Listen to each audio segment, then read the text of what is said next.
Welcome to Lead Pods, the official leadership podcast from USMB for pastors and church leaders, where our goal is to increase our impact together. Greetings, one and all, and welcome to another episode of the USMB Lead Pods. My name is Matt Ersman, and as always, I'm very grateful for a chance to be your host on this new podcast, and thank you so much for spending some time with us today. This is a really great episode. I think we're 8 episodes in. This is going to be among my favorite conversations that we've had so far. I think you're really going to be interested in the conversation today. I'm talking with Christa Wiens. She lives out in Fresno, and she's doing a lot of really important work around the issue and the topic of human trafficking. And that's a tough issue. It's one that's hard to talk about. It's hard to know what we can do with such a really big global problem.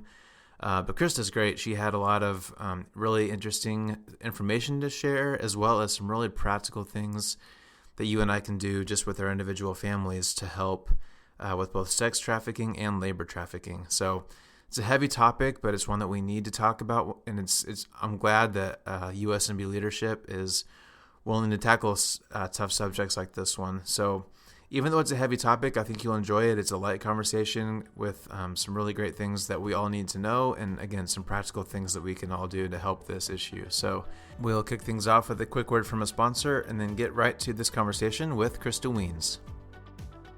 Deciding on the right college is a big deal. At Fresno Pacific University, we get it. We're a private nonprofit Christian university where your academic success is our priority.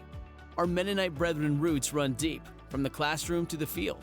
Professors connect you to research and internships. Financial aid makes your education affordable. And with our 4-year guarantee, you'll graduate on time to launch your career.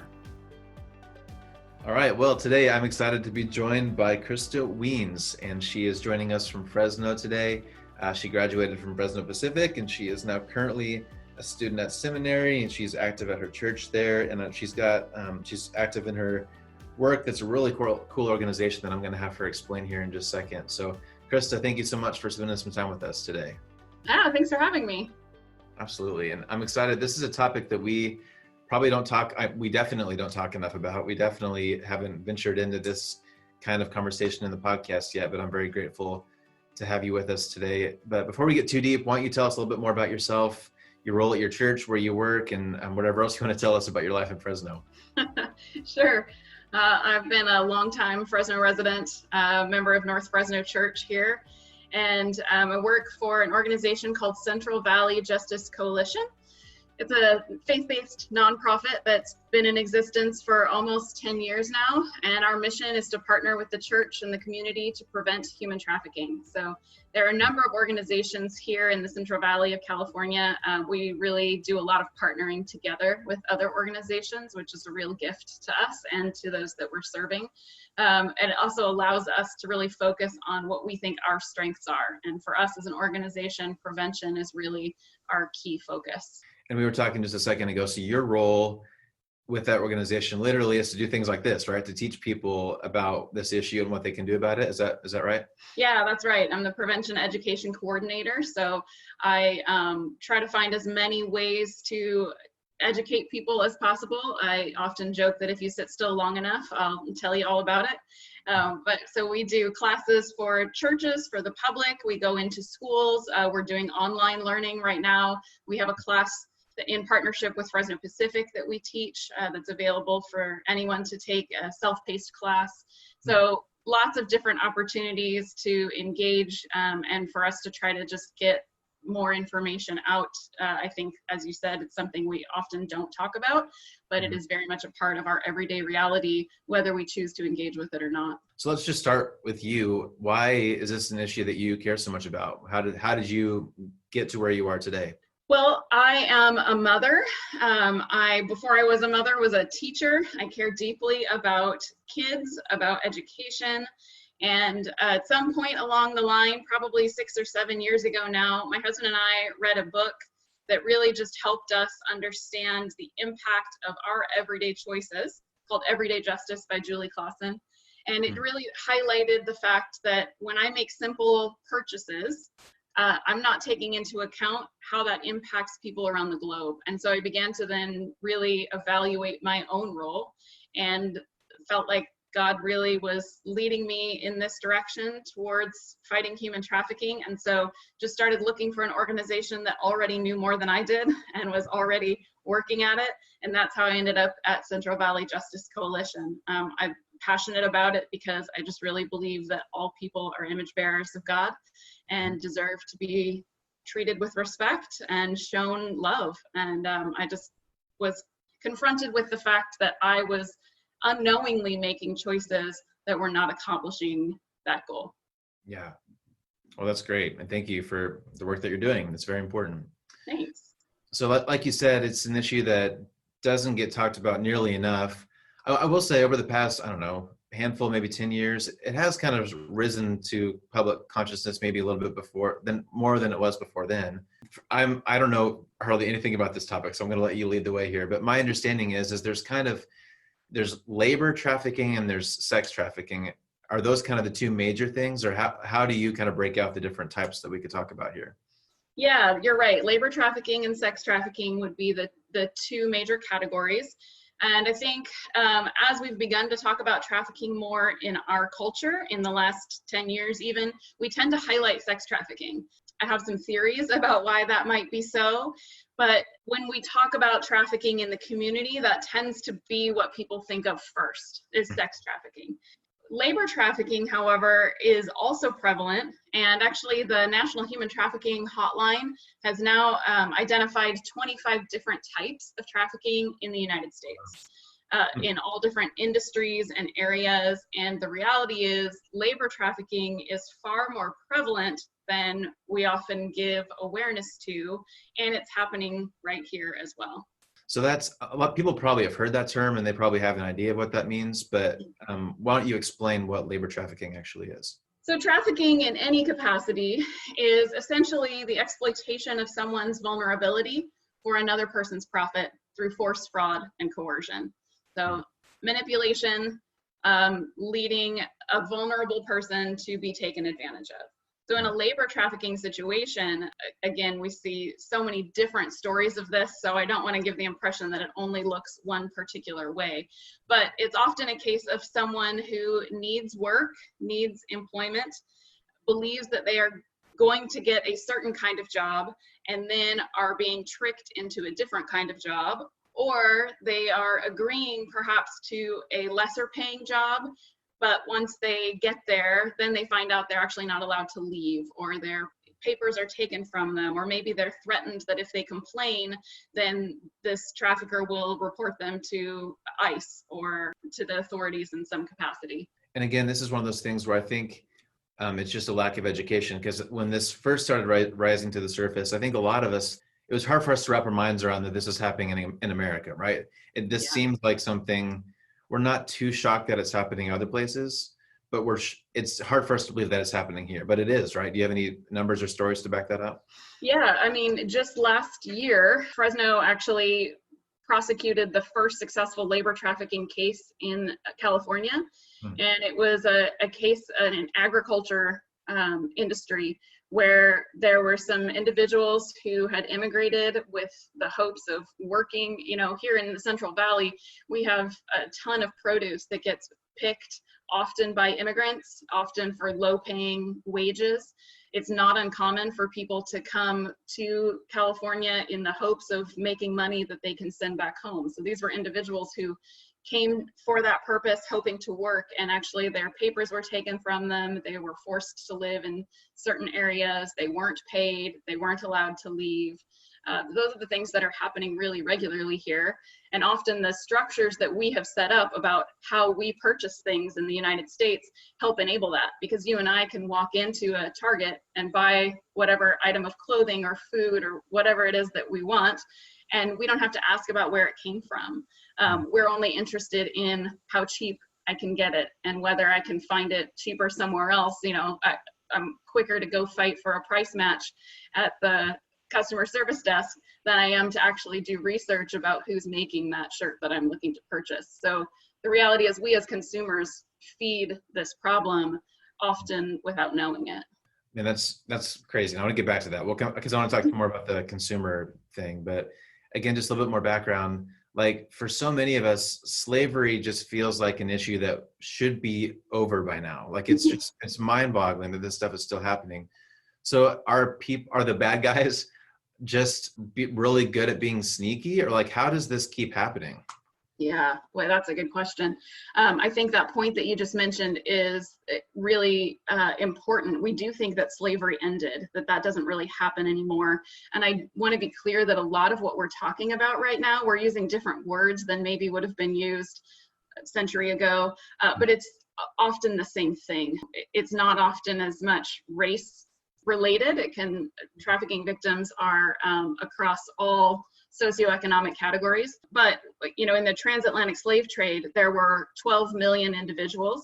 And today alone, there are 40.3 million individuals who are victims of trafficking. So this is not something that has gone away. It's very much prevalent. And the question of, are they just good at being sneaky? Yes, partly. Traffickers are master manipulators.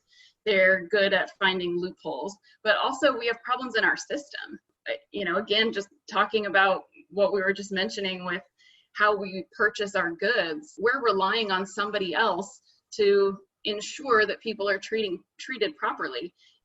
When we're not buying directly from the producer, then we're trusting that these companies are the ones that are doing the oversight, and the companies are trying to make money. So if you're trying to make money without charging the customer more, because the customer is saying, I don't want to pay more, then the only way to do that is to not pay people what they deserve. And is that whole phenomenon, I know it's not uniquely happening in America. I know, how does this compare? What's happening here? Does it happen everywhere kind of in equal rates, or certain parts of the world better at this, or what's the worldwide perspective looking like? Yeah, you can definitely check out some stats with the UN. They kind of rate countries by how well people are doing. This is a global problem. The United States is one of the larger consumers. So we have to wrestle with the reality that even if some of those trafficking victims are not being exploited here within our borders, they are being exploited by the products that we're purchasing. So they may be in Bangladesh making t-shirts, and we can say that some of the problems in these other countries have to do with their systems and their governments and the poverty that they're experiencing. But when we insist on a $6 t-shirt, then that we're actually creating the problem that goes overseas. And while we're there, let's dive a little bit deeper into the consumer part that we're talking about. Because like you said, a lot of us are contributing to this without even knowing it. Maybe we're buying something that we're not doing it on purpose, but what are some things that we should be looking for as a consumer to not further spread this problem? Yeah, fair trade and direct trade are two easy things, good places to start. So if you're not familiar, the Fair Trade Organization is a third-party organization that oversees production around the world. And a company, in order to get fair trade certification, they have to pay the organization in order to use their label on their products. But then that also ensures that the Fair Trade Organization is the one doing all of the oversight to make sure that people are paid fairly, that they have safe working conditions, that the communities where they live are actually being invested in and not just exploited. So that's one thing that we can look for. We know one of the problems with the fair trade labeling is it's really expensive. So it can be cost prohibitive to some of the smaller companies. So direct trade is another option. Here in the Central Valley, we have a number of companies that are doing good work, but they're not large enough to pay the fair trade label. So they would be considered a direct trade because they have a direct relationship with the people who are producing their product. So direct trade requires that you and I as the consumer actually trust the company that is doing this work. But direct trade tends to be smaller companies. You could even think of a farmer's market. A farmer's market is a direct trade purchase. You're going and meeting the farmer or the person who works with the farmer and buying the food directly from them, as opposed to going into Walmart and purchasing tomatoes that we're not sure where they came from or who picked them or how they were treated. So that's kind of an example of a direct trade. But really just starting to ask some questions about where did this come from? and thinking about the importance of our purchases. We purchase a lot. That's the reality as Americans. So starting to ask some questions about who made this and how were they treated. Google is not a difficult tool to use. And often we can just Google labor practices for the company that we're researching, and we don't have to dig too far before we can find out how they're rated. So how do you kind of draw the line? Like I think when I think of this kind of practice, clothing is probably one of the first things I think of. You mentioned certain like agriculture things are probably high targeted areas. So do you just not buy those things from Walmart, or do you, I mean, are we horrible people if we buy our cereal at Walmart, or practically speaking, do you have certain lines that you've drawn, or how do we kind of begin to make some of those choices? I'm so glad you've asked that, because the reality is this can feel very overwhelming. And if this is the first conversation you're having about this can feel like I can never buy anything ever again. Right. And I'm a mom with 4 kids at home. The reality is I can't buy $30 t-shirts for my kids, right? So we do have to make some practical decisions. So I really encourage people to start with one product. Maybe it's coffee, chocolate, maybe it's t-shirts. It can be really simple. Maybe, if you're like me, your family is looking at new clothes for the summer. So maybe you're just going to say, hey, for my swimsuits for the summer, I'm going to stop and think about where those come from. But pick just one product and commit to buying it ethically.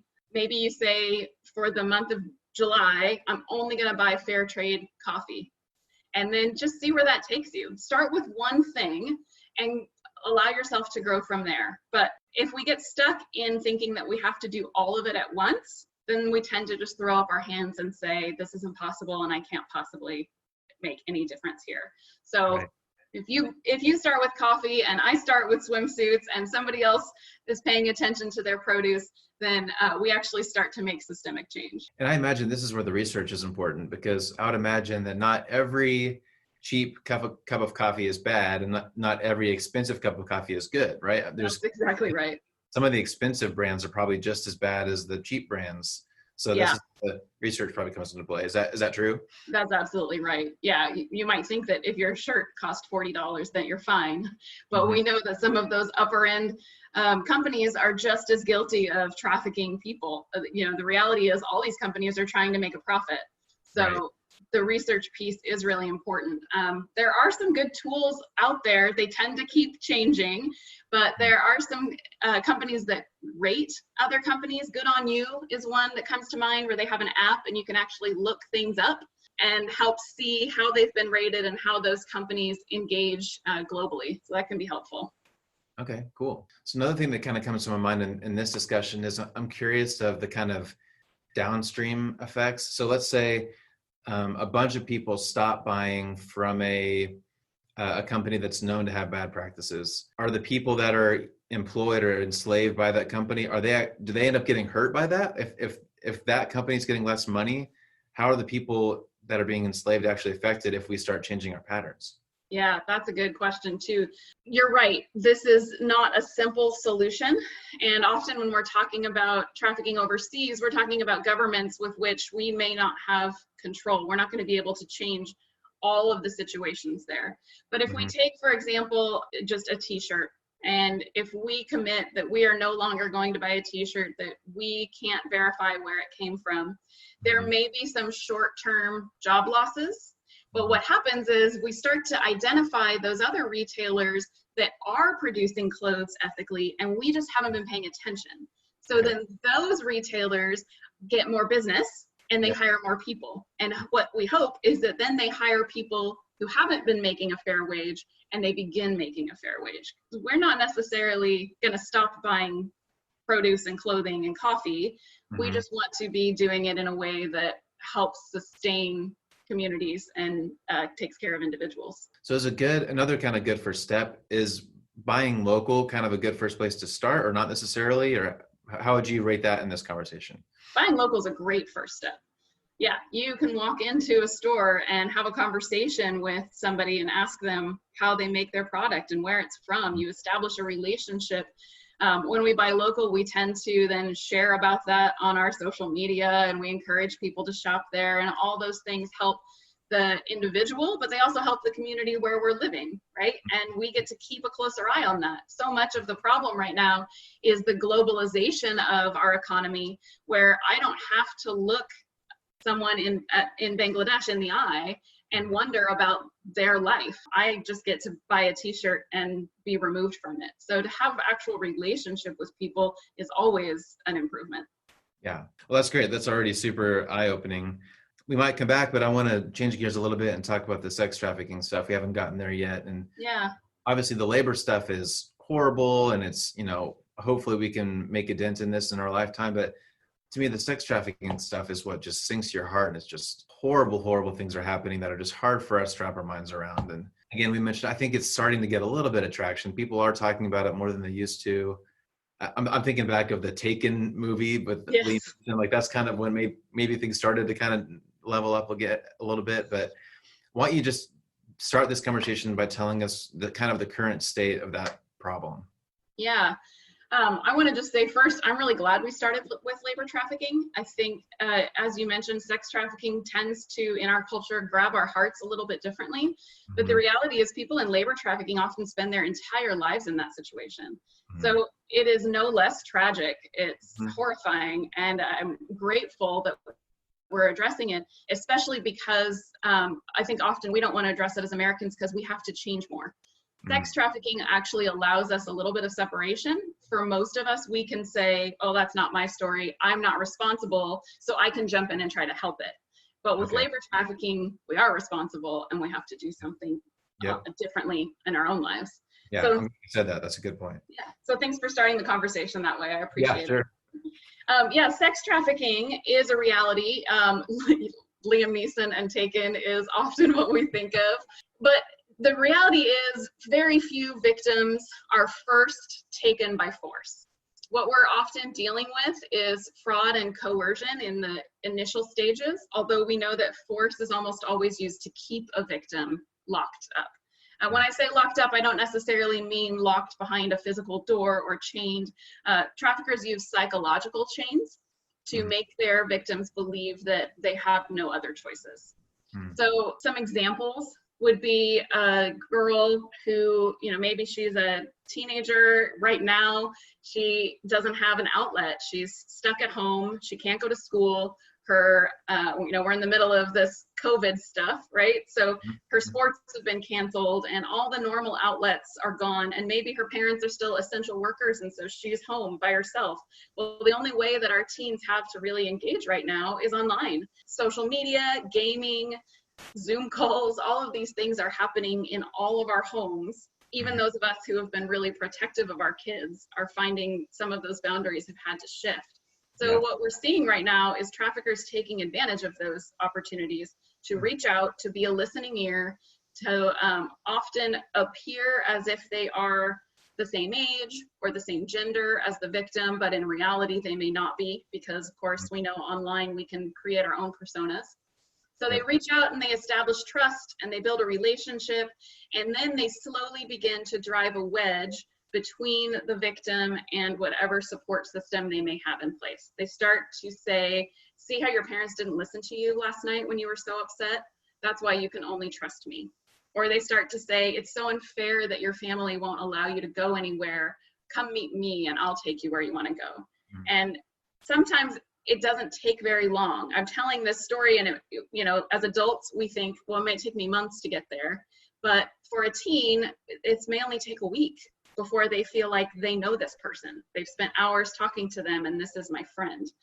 So the online trafficking is a real issue. We know that rolls over also into pornography, where kids are being, not just kids and adults, are being coerced into sending images of themselves that then go online, and there's no control over where they go and who sees it, and someone else is profiting off of that. So those are just a couple of examples of how this can happen. We often think it's just a choice where someone has chosen to, what we would say, be a prostitute.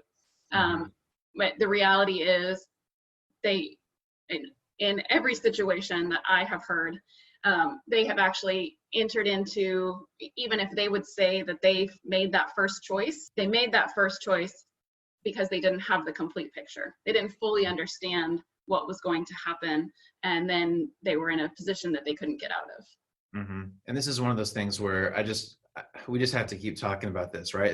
That's got to be part of the solution, is just to talk about it and be open and honest. Because even like, I think when a lot of people hear sex trafficking, they think of horrible. I mean, all this is horrible, but things like, just a room of girls chained to a room, to walls, doing horrible things. Or lately, right. We're thinking maybe Jeffrey Epstein or Harvey Weinstein, like that kind of stuff might start coming to mind. But you're right. It could be something like FaceTiming with someone they met and things go too far. So that even the language has changed so much, and the technology is affecting it so much.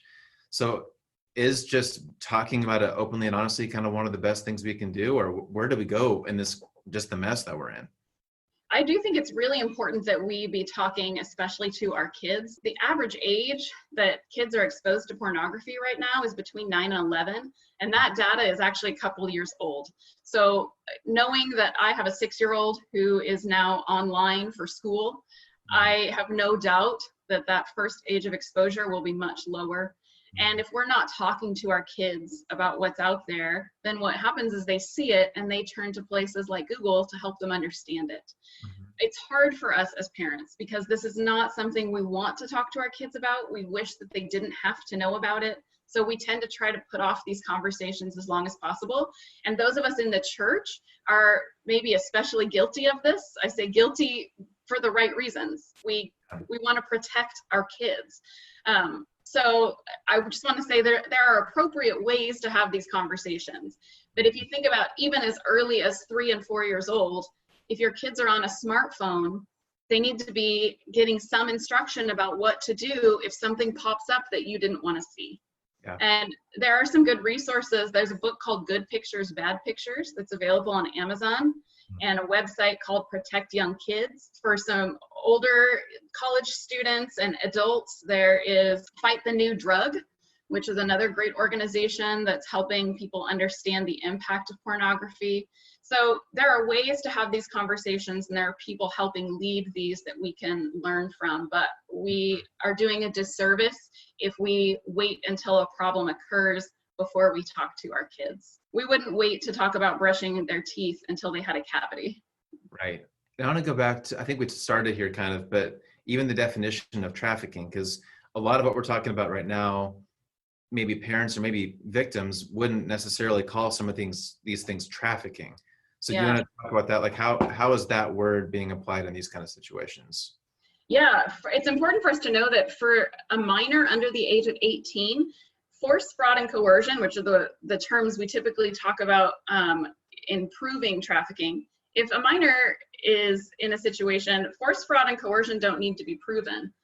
Under the age of 18, they actually cannot legally consent to trade sex or pictures or sexual favors for anything of value. So a teenager might tell us, it wasn't a big deal. I made that choice. I knew I was going to get a cell phone out of it, or I knew that, I was going to make some quick money, and what was the big deal?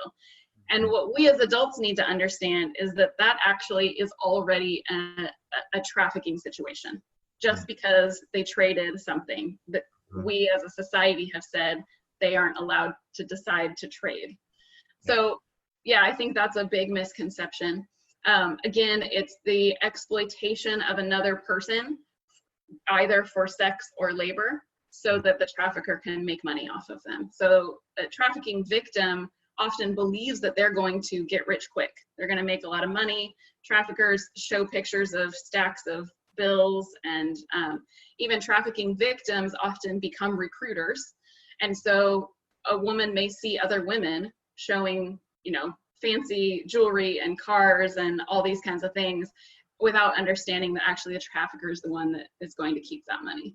So again, this is just such a heartbreaking thing. Like it's hard to talk about, and in a way, I think it's easy to kind of jump to just, this is such a big problem. I don't know what to do with it. So we talked about parents a little bit, but let's talk about churches a little bit. What can church leaders do in either the sex or the labor end of things? What can we do to help these problems? I think in the sex trafficking conversation, it's really important for us as church leaders to recognize that we are not immune. These things are happening in our church. Statistically speaking, according to the Covenant Eyes, 1 in 5 youth pastors and 1 in 7 senior pastors have admitted to using pornography on a regular basis and are currently struggling. That's a significant issue that I don't hear a lot of churches talking about, and not providing resources for either. So, one thing I've been advocating for is, what if we as churches or denominations could come together and provide a counseling fund so that when a pastor is struggling, they have a place to turn to that would get them help. A lot of times what we know is that when someone is struggling with an addiction, you don't want to tell your whole congregation about it, right? You don't want to tell the people that are looking to you, for fear that you will no longer be trusted, that you'll lose your position. All of the what ifs happen. But if we could provide a way for individuals to seek help in confidence without risk of destroying their entire lives, then maybe we could actually begin to make a change, and empower people to be part of the conversation. So I think that's a huge thing that churches can begin to engage in. And I think even just having the conversation about pornography in our youth groups, in our adult conversations from the pulpit, again, we as churches have historically tried to avoid talks about sex. They intimidate us. We're not real comfortable with them, but that doesn't seem to be happening. It doesn't seem to be stopping it from happening. Right. So if we could begin to address the reality, the elephant in the room, and provide support for people, then we could also help highlight the fact that these are not just, it's not a victimless crime. These are real people on the other side of the camera. In the same way that when we talked about labor trafficking, we talked about how I don't have to ask about the person making my t-shirt. When we're talking about pornography, I don't have to ask what's happening to the person on the other side of the screen. It removes the relationship. So anything we can do to restore relationship and help us to see each other's humanity is beneficial. And that's our role as the church. That's what we do. Yep. So again, going maybe just one step even above that, is there anything like politically or other organizations that you recommend us either supporting or researching, or is this something that we should be writing our representatives about, voting when elections come up? Obviously these things are illegal. So it's not that it's again, it's just hard to know what to do about this. So what other kind of next steps can we take? Yeah, there are a lot of organizations that are focused specifically in advocacy. We do some advocacy work at Central Valley Justice Coalition. That's not our primary role. But for example, in California, there's an organization called CAST, the Coalition to Abolish Slavery and Trafficking, and they do a lot of advocacy work. So one thing you could do actually is call the National Human Trafficking Hotline. The number is 1-888-373-7888. And they are a resource line. So you can call to report if you see anything, and we encourage people to report as often as they can when you suspect something. But we also encourage you to call and just find out about what organizations in your area are already at work. You can also find that information online through the National Human Trafficking Hotline, and they have links to organizations that they partner with. But that can help point us in the right direction and help us see what, the United States is a pretty big place. So what's happening there in Wichita is probably not exactly the same thing that's happening here in Fresno, but there are organizations there who can tell you more specifically what kinds of laws Kansas is looking at right now and help you engage in that conversation. Good. That's really good. All right, our time's going quick here. I've got, I think, 2 more things I want to hit on before we wrap up here today. And I told you I could talk for a long time. Yeah, you're doing awesome. We need to talk about it. It's great. So you wrote something in the most recent issue of the Christian Leader. I wanted to just dive in, even maybe just briefly, just talking about how we label things and how we label people is so important, and we don't really think about it. Do you want to give us a quick rundown of what that was and what we need to be cautious of there? Yeah.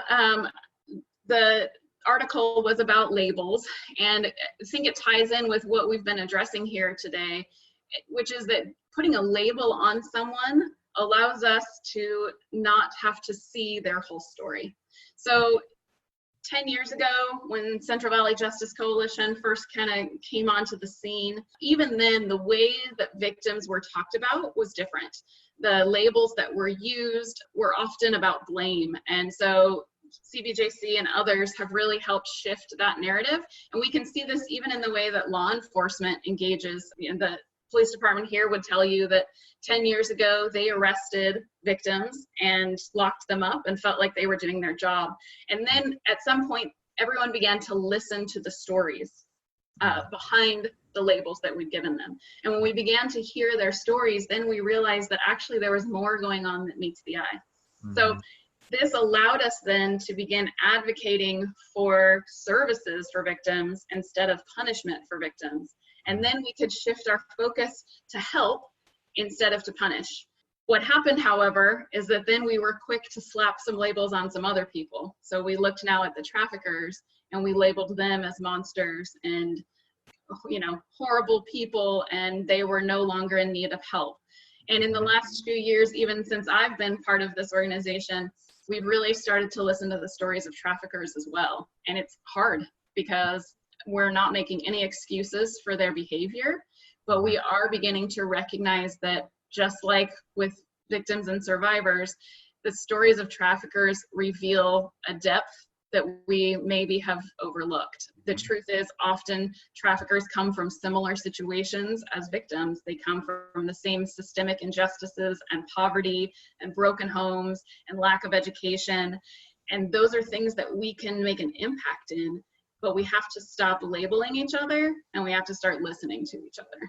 Yeah, that's good. And that's so important. And I think you're right that we often don't think about, as horrible as the people are who are doing these things, they're usually hurt and coming from a place of brokenness. And we need to help them also, even as, loving our enemies. That's a pretty good example of that. So that's right. And I would even say, I think sometimes labels can help protect and shield people who are part of the problem, because we can't imagine that a pastor or a leader or a teacher or a father, those are all positive labels that we give someone. And so we make assumptions there as well, instead of acknowledging that actually all of us are broken, right? So we're all prone to sin and we're all prone to hurting one another. And so if we can really take the time, again, to build relationships and to listen to one another and give each other space to be honest with what we're struggling with, then we can actually create new solutions that we haven't thought of before. Yeah, that's really good. So as you and I were chatting just before we started recording, I found out that you're a fellow podcast junkie. I am too. I love listening to podcasts. And one thing I heard recently, which I don't know if this is true, so I should say this with a grain of salt, but one interview I heard said that, like, biologically speaking, the human mind wasn't really wired to really carry the weight of the world like we do right now. Like, biologically, we weren't made to know every detail of every wrong thing happening around the world like we do right now. Like with the internet, with the news, like we just know so much and we know a lot of bad, hard things. And we can begin to feel a weight that biologically speaking, we weren't meant to carry. Yeah. And I think that when we get to this trafficking, like it's just hard, and it's hard to know how to move forward. It's hard to know emotionally how to process this, even if we are convicted and want to do better and help. It's just, like we talk about compassion fatigue, and there's this week as we're recording, there's a lot of racial stuff going on that is just hard to know how to deal. So in just a dark world, how do you keep going? And you see and hear stories and see stats that are hard. So how do you keep going, and how can we collectively make some progress here without just feeling the brunt of this on our shoulders every day?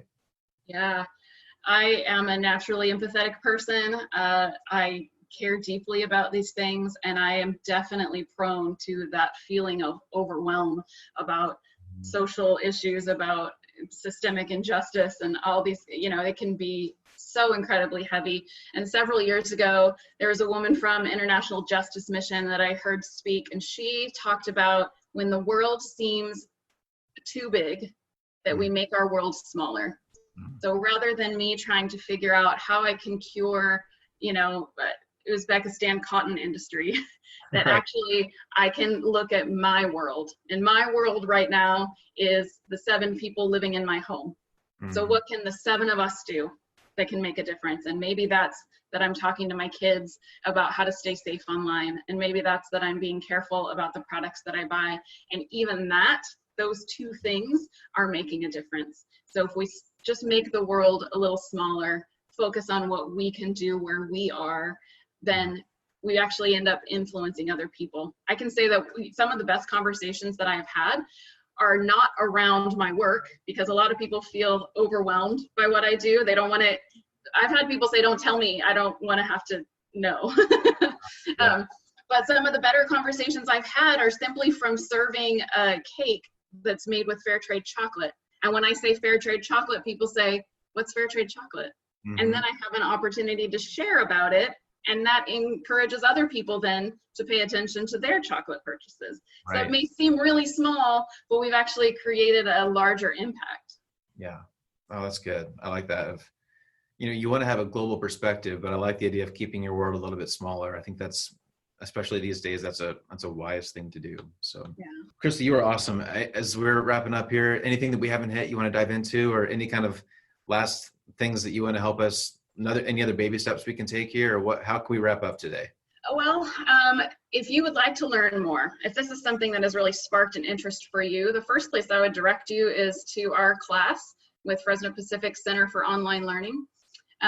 It's a self-paced class. It should take about 3 hours, and it really will help whatever part of the country you are in. It will help you understand some of these larger issues and how you can make a bigger impact.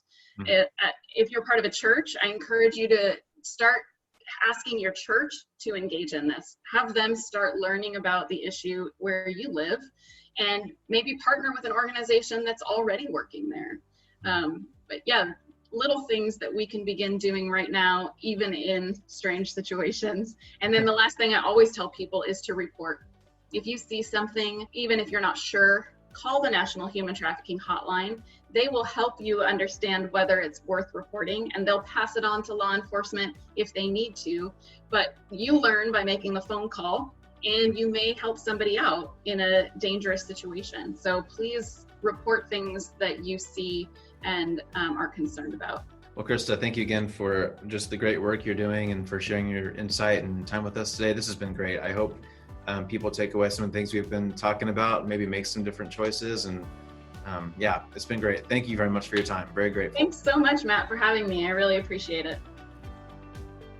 The Christian Leader magazine is your starting place for information and community among our U.S. Mennonite Brethren family.